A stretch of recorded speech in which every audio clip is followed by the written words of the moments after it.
Hi guys, I spontaneously decided today that I want to talk a little bit about Susanna Clarke's new novel, Piranesi. This was released in September, but I only read it this week, even though I had been looking forward to the release for over a year, ever since it was announced.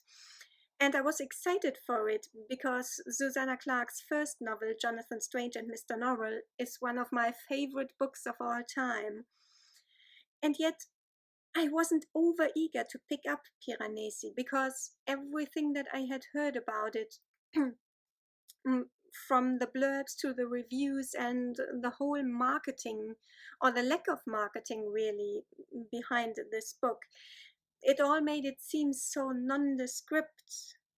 Now, there is a good reason for that. There is a good reason why people are always so vague when they are talking about the book, and people aren't really talking that much about the book and what's in the book. And the reason is that this book is extremely easy to spoil.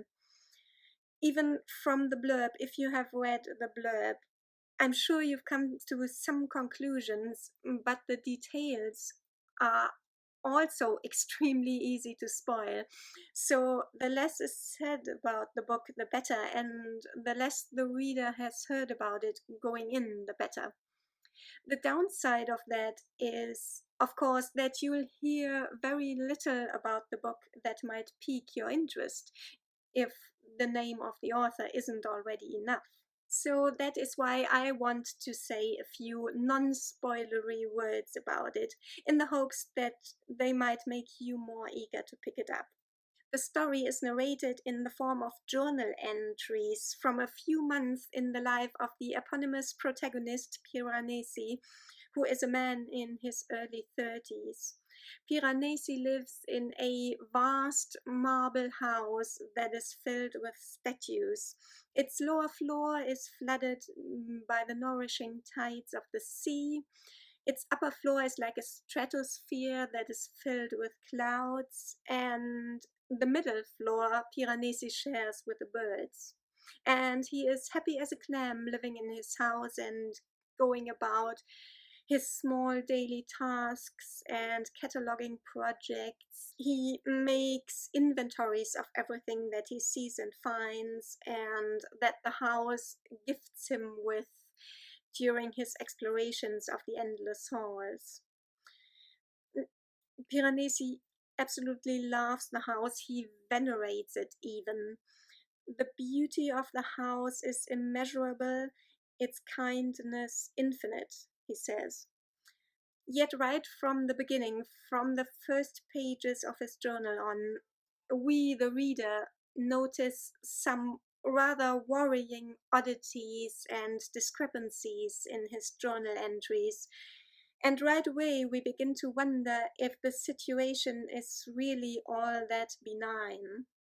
And this is where I'll stop with a synopsis. And I'm afraid I can't really say much more about the themes of the book either. But what I will say is that this book is amazingly and refreshingly subtle. It throws about some rather big philosophical concepts and, shall we say, ideas quite nonchalantly, which can be and have been written about in awfully pretentious ways in fiction. But Clarke avoids all pretentiousness by telling the story in the voice of an adorable and adorably innocent narrator. Piranesi feels both ancient and childlike, and with good reason, and you can't help but admire him for his purity and his sincerity and his humility. Plot-wise, this book almost couldn't be more different from Jonathan Strange and Mr Norrell. It feels a bit like an experiment, like a playful exploration of a story concept that Susanna Clarke didn't really want to make a very big deal of, unlike in Jonathan Strange and Mr Norrell, I guess. What this book shares with that first book of hers is that they both work with very traditional subject matters in ways that feel entirely fresh and original. And effortlessly so, I'd say. For me, it was really unexpected what a precious little treat this book was, and it made me laugh while at the same time my heart was breaking.